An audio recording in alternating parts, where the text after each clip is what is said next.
The massive screens in the Galactic Council's Grand Chamber displayed Earth's blue and green sphere, rotating slowly as dozens of alien representatives watched with dismissive expressions.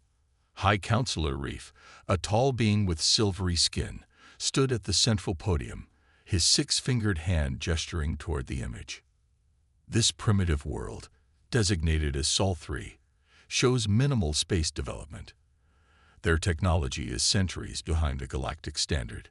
They still fight among themselves over resources and territory, Reef announced, his translator converting his clicks and whistles into standard galactic speech. From the back of the chamber, a small orange-skinned scientist named Dr. Mox raised her hand. High Counselor, our research suggests caution. The humans show remarkable advancement rates and... Silence. Reef's voice boomed through the chamber. We've observed thousands of developing species. These humans are no different. They will bend to our will or face extinction. The council members nodded in agreement, their various appendages and tentacles moving in approval. None bothered to read Dr. Mox's detailed reports warning about human ingenuity, adaptability, and their unusual capacity for warfare. 3 days later, the Council launched their subjugation protocol. Massive warships emerged from hyperspace above Earth's major cities. Their arrival blocked out the sun, casting ominous shadows over millions of terrified humans below. In New York, Tom Wilson stood in Times Square, his coffee cup slipping from his fingers as he stared up at the enormous vessel hovering above the city. Similar scenes played out in London, Tokyo, Moscow, and other metropolitan centers worldwide. The alien's message broadcasted simultaneously across all communication channels. Primitive species of Sol 3, you will surrender your world to the authority of the Galactic Council. Resistance will result in immediate disciplinary action. You have 1 planetary rotation to comply. Military bases worldwide scrambled into action. In the Pentagon, General Robert Mason slammed his fist on the conference table. They think we're primitive. Let them. Our satellites detected their approach weeks ago. Operation Shadow Shield is ready. The Council, expecting immediate surrender, received only silence. No panicked transmissions, no desperate pleas, just complete radio silence. High Counselor Reef, interpreting this as defiance, gave the order. Begin the demonstration strikes. Energy beams lanced down from the alien ships, targeting military installations. But something unexpected happened. The beams passed through the bases like they weren't there, because they weren't. Holographic projections concealed the fact that Earth's military had evacuated these locations days ago. Interesting, Dr. Mox muttered in her laboratory, watching the data streams. They've developed quantum holographic technology without our detection. Perhaps my warnings weren't excessive after all. The Council's attack killed civilians and destroyed infrastructure, but Earth's military capability remained intact. Hidden underground bases housed advanced weapon systems that had been developed in secret for decades. Technologies reverse engineered from crashed alien scouts that the Council never knew they'd lost. In his underground command center, General Mason initiated the Global Defense Network. All units maintain radio silence. Execute Protocol Omega. Let them think they've won. Let them think we're broken. High Counselor Reef celebrated with his fellow council members, believing their demonstration had crushed Earth's will to resist. See how simple it was. These primitives will now understand their place in the galaxy. But in the darkness of their hidden bunkers, Earth's military leaders shared knowing looks. Their satellites tracked every alien ship. Their computers decoded alien communications. Their weapons were primed and ready. Dr. Mox, watching from her observation post, noticed something alarming. The humans weren't showing signs of fear or submission. Instead, she detected increased activity in unusual locations, suggesting preparation rather than panic. She sent one final warning to the Council. High Counselor, I strongly advise caution. The humans are not responding as expected. Their behavior suggests. Her message was deleted unread. As the first day of occupation ended, High Counselor Reef prepared to address the Council about their successful subjugation of another primitive world. He had no idea that in the shadows of Earth's hidden facilities, humanity was about to teach the galaxy a lesson it would never forget. The real war hadn't even started yet. Deep beneath the Rocky Mountains, in a facility that officially didn't exist, Admiral James Thompson studied the holographic display showing alien fleet positions. Around him, hundreds of military personnel worked at their stations, monitoring every movement above Earth's surface. "Status report on Project Phoenix," he commanded, his voice steady despite the weight of humanity's future resting on his shoulders. Colonel Lisa Banks stepped forward, her uniform bearing no official insignia. "All orbital defense platforms are in position, cloaked and ready. The aliens haven't detected a single one. Their arrogance is working in our favor." 30 years ago, when the first alien scout ship crashed in remote Siberia, Earth's major powers made a secret pact. Instead of fighting each other, they would prepare for the day when the ship's owners came looking for it. That day had finally arrived. "Show me the weapons testing footage," Thompson ordered. The hologram shifted to display a hidden testing facility in the Sahara Desert. Here, human scientists had successfully reverse-engineered alien technology, combining it with humanity's own innovative approaches to warfare. The footage showed sleek fighters, nearly invisible to both conventional and alien scanning systems. These vessels incorporated technology that the Council believed impossible for primitive species to develop. But humans had done more than just copy alien tech. They had improved it. In another bunker beneath the Pacific Ocean, Dr. Mark Reynolds led the final checks on humanity's secret weapon. Neural interface systems at full capacity, he reported through the secure quantum communication network. The pilots are showing perfect synchronization with the hybrid systems. What made Earth's defense truly formidable wasn't just the technology. It was the human element. While the Council relied on automated systems and rigid protocols, human pilots could think creatively, adapt instantly, and make decisions that no eye would consider. "Sir," called out Lieutenant David Cooper from his monitoring station, "we're detecting increased energy signatures from the alien fleet. They're preparing for another attack run." Thompson nodded grimly. "Let them come. Activate Operation Sleeping Giant." Across the globe, hidden silos opened silently. Advanced missile systems, powered by both human and reverse-engineered alien technology, moved into position. Each launcher was camouflaged by next-generation stealth systems that made them invisible to alien sensors. In the medical wing, Dr. Emma White checked on the enhanced soldiers of the Space Combat Division. These men and women had undergone extensive modifications to operate in zero gravity and withstand the extreme conditions of space warfare. Their training had been brutal, but they were now humanity's deadliest weapons. "How are they?"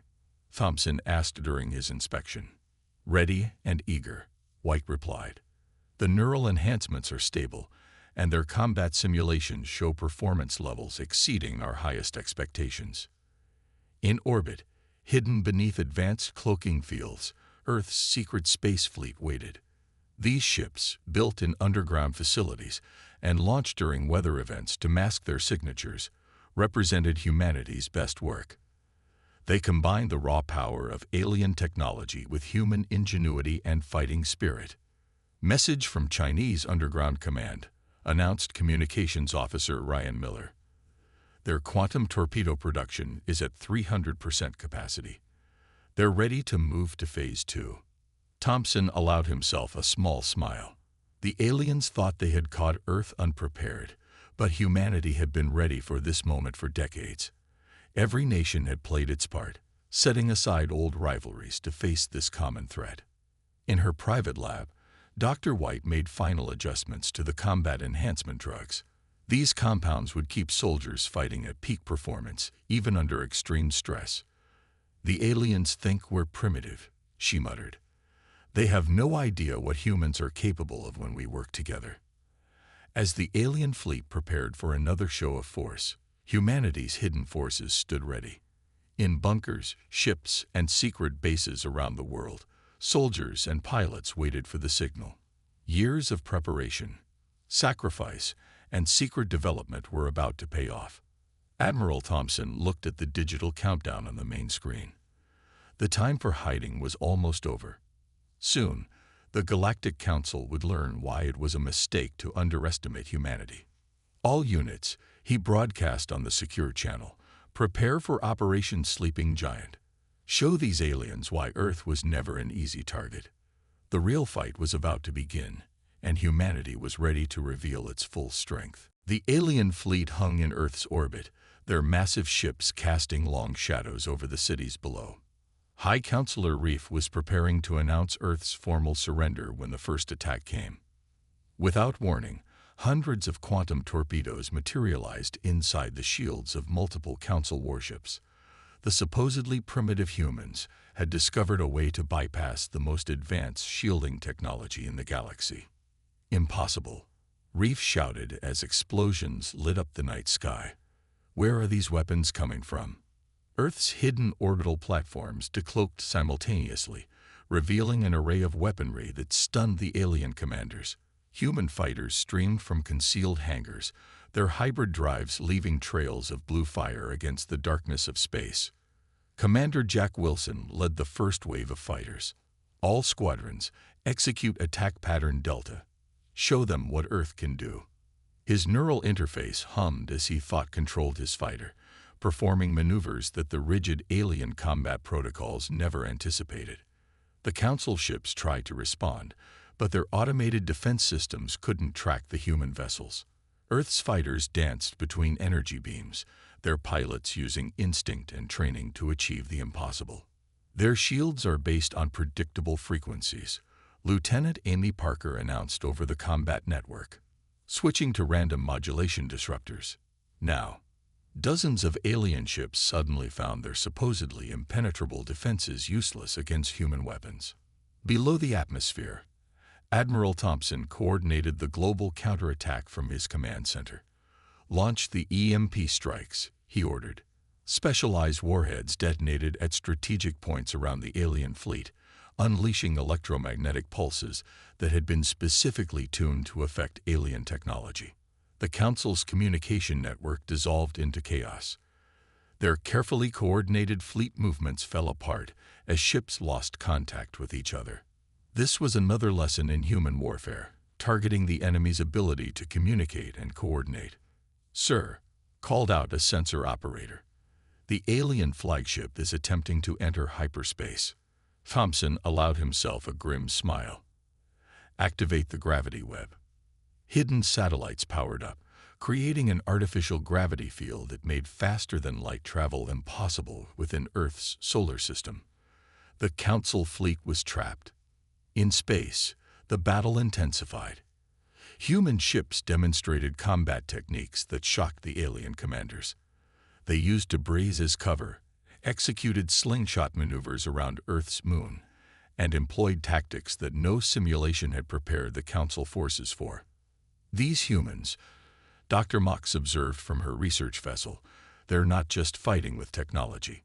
They're fighting with creativity and determination I've never seen before. The Council's mighty warships, designed for grand space battles with predictable opponents, found themselves overwhelmed by smaller, more agile human vessels. Earth's fighters struck from impossible angles, used the planet's magnetic field to mask their approaches, and coordinated their attacks with a precision that defied alien military doctrine. Commander Wilson's squadron targeted the alien flagship's command center. "Time to send a message," he broadcast. "Show them what happens when you threaten Earth." His fighters launched a synchronized attack that broke through the flagship's remaining defenses, destroying its main bridge. The loss of their command structure threw the alien fleet into disarray. Individual ships began trying to retreat, only to find themselves caught in Earth's gravity web and picked off by waiting human forces.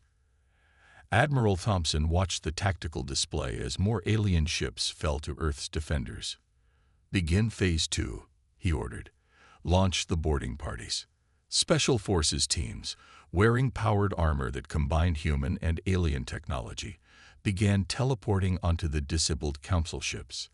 These soldiers, enhanced with neural interfaces and combat drugs, moved through the alien vessels like ghosts, securing critical systems and capturing high-ranking officers. "Sir," reported Colonel Banks, "we're receiving surrender signals from multiple enemy vessels." Thompson nodded. "Accept their surrender, but maintain combat readiness. This is just the beginning." The first major space battle between Earth and the Galactic Council ended with humanity's decisive victory. As the sun rose over the planet, the wreckage of Council warships drifted in orbit, a testament to the price of underestimating human potential. In his ruined flagship, High Counselor Reef stared in disbelief at the destruction around him. The primitive humans had just shattered the most powerful fleet in the galaxy, and somehow he knew this was only the start of Earth's revenge. Within the massive Galactic Council space station, Captain Michael Reed moved silently through the maintenance corridors. His advanced stealth suit, a perfect blend of human ingenuity and stolen alien tech, made him virtually invisible to the station's security systems. "Team positions," he whispered into his neural comm. "Alpha Team in position near the data core," reported Lieutenant Frank West. "Beta Team ready at secondary power systems," added Sergeant Maria Torres. The infiltration mission was humanity's boldest move yet. While Earth's forces kept the Council's military occupied, Reed's teams would strike at the heart of their government. "Security patrol approaching," warned the AI in Reed's neural interface. He pressed against the wall, his suit automatically matching the surface's color and texture. 3 alien guards walked past, completely unaware of his presence. In the station's data core, West's team was already at work. They had bypassed the alien security using methods that the Council had never anticipated. The aliens relied too heavily on their advanced technology, never expecting humans to find simple workarounds. "Sir," West transmitted, "you need to see this. We've found files on illegal genetic experiments, prohibited weapons research, and evidence of multiple violations of their own laws." Reed smiled grimly. "Download everything.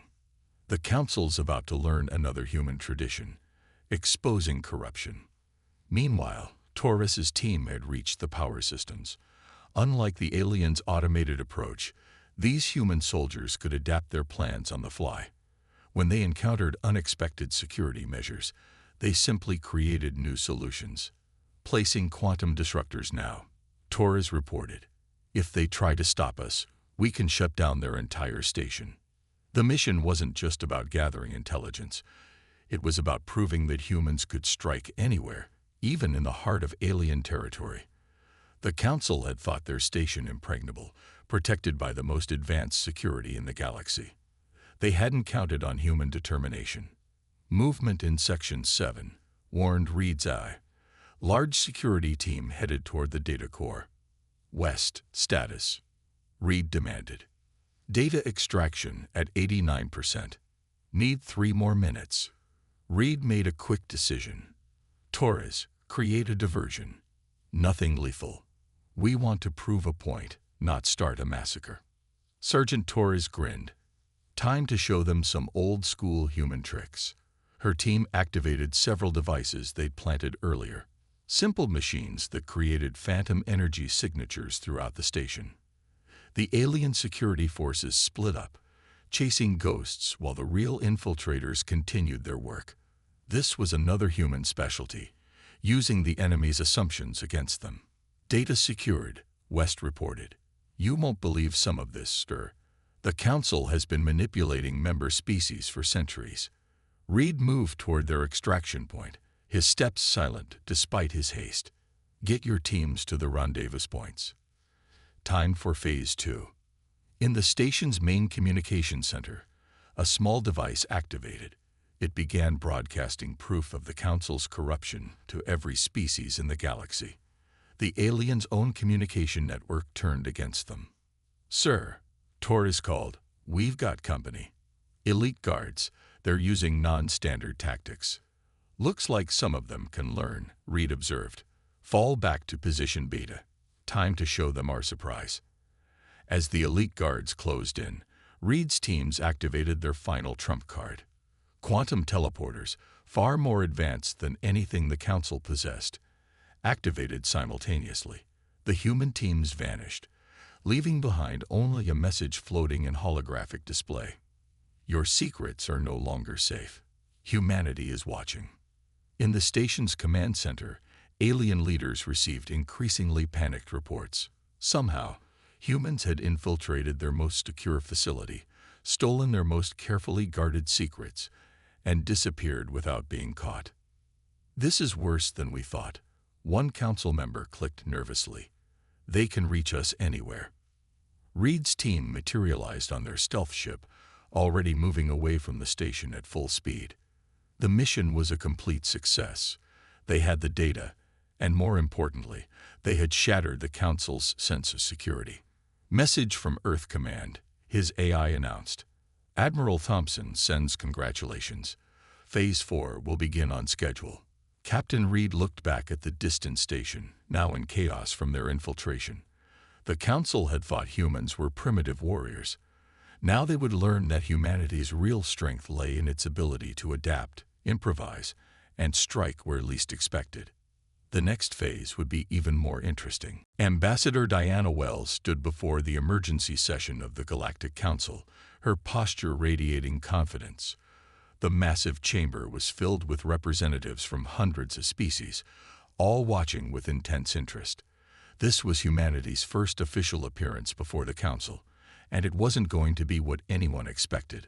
Honorable representatives, she began, her voice clear and strong. I stand before you not to plead for peace, but to present evidence of crimes that cannot be ignored. High Counselor Reef attempted to interrupt. This primitive species has no right to. Article 47 of the Galactic Charter. Wells cut in smoothly, grants any species the right to present evidence of Council violations, or has that law been conveniently forgotten? Like so many others.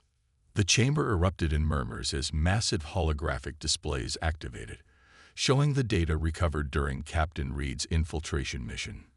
Documents, recordings, and transaction logs filled the air around them. For centuries, Wells continued, the current Council leadership has violated its own laws. They've conducted illegal genetic experiments on developing species. They've attacked worlds without provocation. They've suppressed technological advancement to maintain their power. Representative Krell, a crystalline being from the Outer Rim, rose to speak. These are serious accusations. What proof do you offer? Wells smiled. We offer the Council's own records, extracted from their secure databases, records they thought impossible to access. More displays activated, showing detailed evidence of the Council's corruption. Wells moved through the presentation methodically, revealing centuries of manipulation and abuse of power. The attack on Earth wasn't about maintaining galactic order, she declared. It was about eliminating a potential threat to the Council's authority. But you underestimated us, and in doing so, exposed yourselves. In the gallery, Dr. Mox watched with growing satisfaction. Her warnings about human capabilities had been ignored, and now the Council was paying the price. But humanity doesn't seek revenge. Wells continued, her tone shifting. We seek reform. The Galactic Council should be a force for progress, not oppression. We demand immediate changes to Council leadership and policies. Several member species began signaling their support. The evidence was overwhelming, and Earth's military victories had proven they couldn't be ignored. High Counselor Reef attempted one last defense. These humans are manipulating you. They're using stolen information. Information you kept hidden, interrupted Representative Krell. Information that proves you've been manipulating us all. Wells pressed her advantage. We propose a new structure for the Council, one with checks and balances, transparency, and equal representation. Humanity brings not just military strength, but ideas that can improve life for all species. More representatives began switching their allegiance. The Council's power structure was crumbling in real time.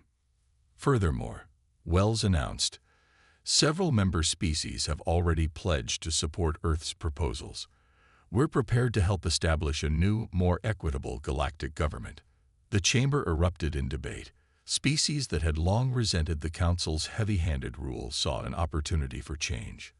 Others, seeing the way the tide was turning, rushed to align themselves with Earth's position.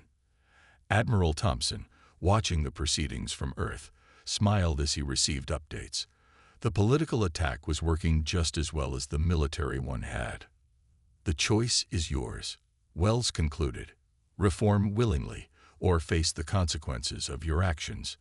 Earth stands ready to help build a better future, or to continue demonstrating why we should not be underestimated. The vote that followed was swift and decisive.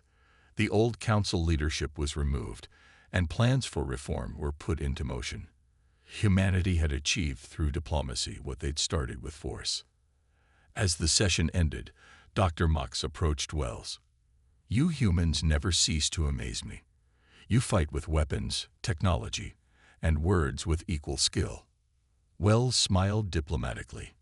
"We've had lots of practice, but this is just the beginning. The real work starts now." In the reformed council chamber, the galaxy's power structure had shifted dramatically.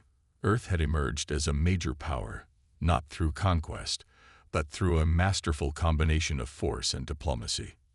And they were just getting started. The massive holographic display in Earth's central command showed thousands of ships moving into position. Admiral Thompson stood at the center of the command room, watching as the largest fleet ever assembled in human history prepared for its final offensive. "All battle groups report ready," Colonel Banks announced. "The alien defense fleets are exactly where we predicted they would be."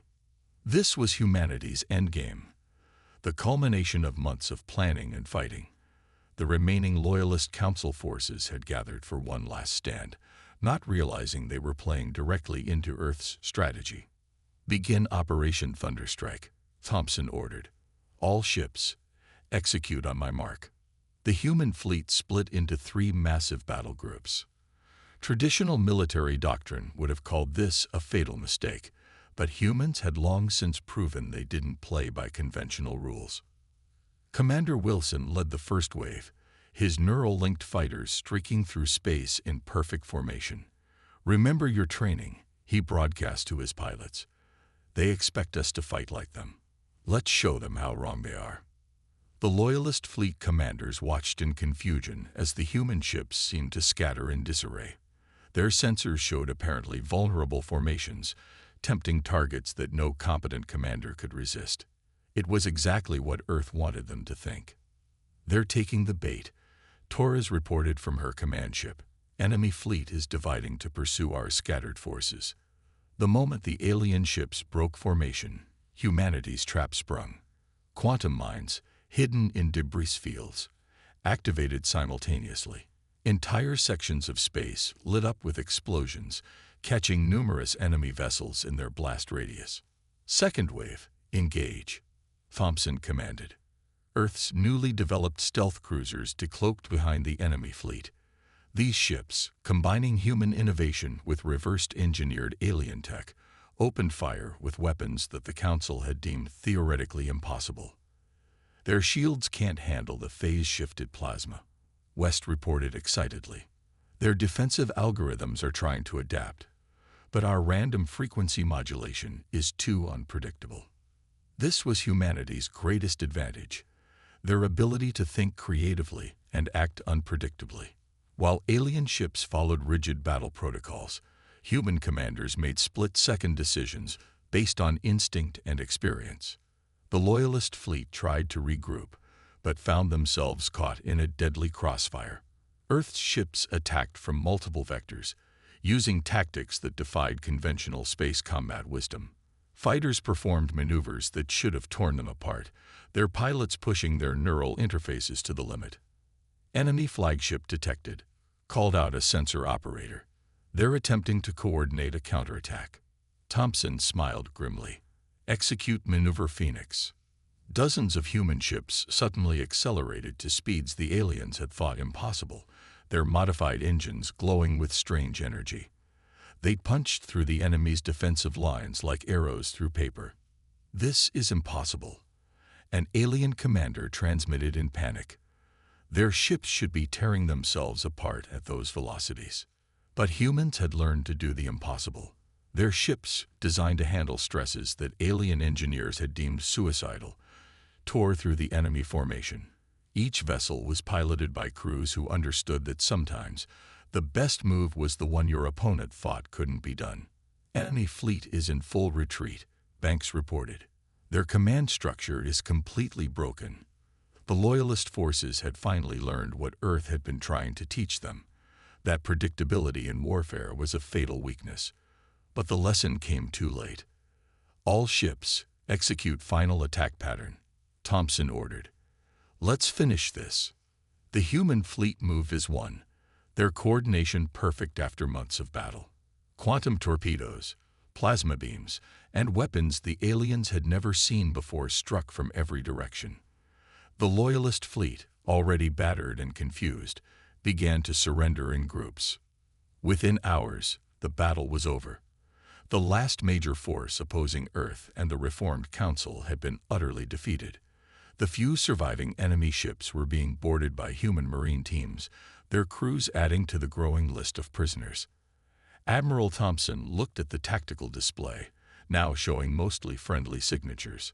"Send word to Earth and our allies," he commanded. "The space lanes are secure. The war is over." 1 year after the final battle, the transformed Galactic Council chamber bore little resemblance to its former self. Gone were the imposing thrones and hierarchical seating that had once dominated the space. Instead, representatives from all species sat as equals in a circular arrangement, with Earth's delegation positioned among them. Ambassador Wells stood at the central podium, addressing the gathered representatives. Today marks the first anniversary of the reformed Galactic Alliance. In 1 year, we've accomplished what the old council claimed was impossible. The chamber's displays showed statistics that would have seemed unbelievable just a year ago. Crime rates down 70%, trade efficiency up 90%, and technological advancement accelerating across all member species. Humanity's influence has changed everything, Dr. Mox observed from her new position as head of scientific development. Their approach to problem solving has revolutionized our thinking. The changes weren't just political. Earth's military innovations had led to a complete overhaul of galactic defense protocols. Admiral Thompson, now serving as Supreme Commander of the Alliance Defense Force, had implemented training programs that combined human creativity with alien technology. The key was breaking away from rigid thinking, Thompson explained to a group of alien officers. "We don't just teach tactics, we teach adaptation and innovation."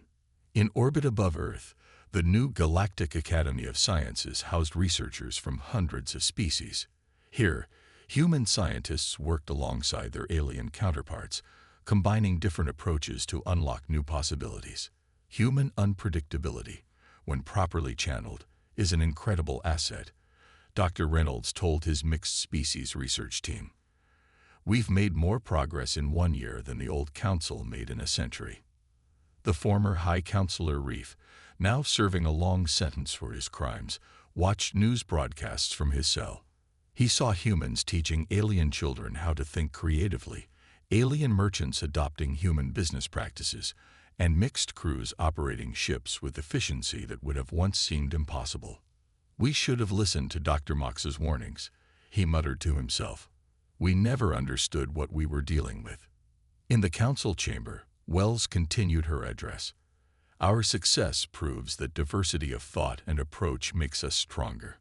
The old council feared change and suppressed innovation. We embrace both."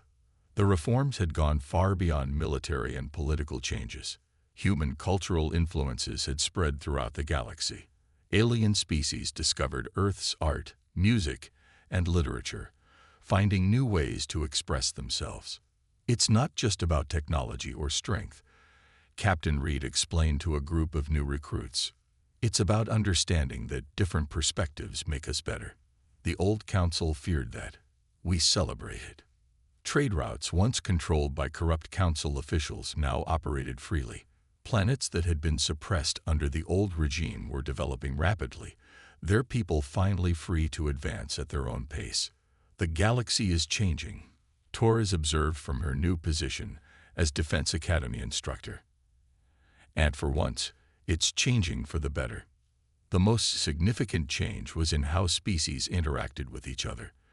The fear and suspicion that had marked the old council's rule had been replaced by cooperation and mutual respect. "We're not just surviving together," West told a gathering of diplomats. "We're thriving together." That's what humanity brought to the galaxy. The understanding that our differences make us stronger. As Wells concluded her address, she looked around the chamber at the diverse faces of the Alliance representatives. 1 year ago, we fought for our place in the galaxy. Today, we fight for something greater, a future where all species can reach their full potential. The chamber erupted in applause, a cacophony of different sounds from different species, all expressing the same sentiment: hope for the future. Back on Earth, in his old command center, Admiral Thompson watched the proceedings with satisfaction. "They thought we were primitive," he mused. "Instead, we taught them how to evolve." The galaxy had learned its lesson. Humanity hadn't just earned its place among the stars. It had shown a better way forward. The new order wasn't built on fear or control, but on the very qualities that had made humans so dangerous to the old council: adaptability, creativity, and the courage to embrace change. The revenge Earth had taken wasn't just about victory in battle. It was about transforming the galaxy itself.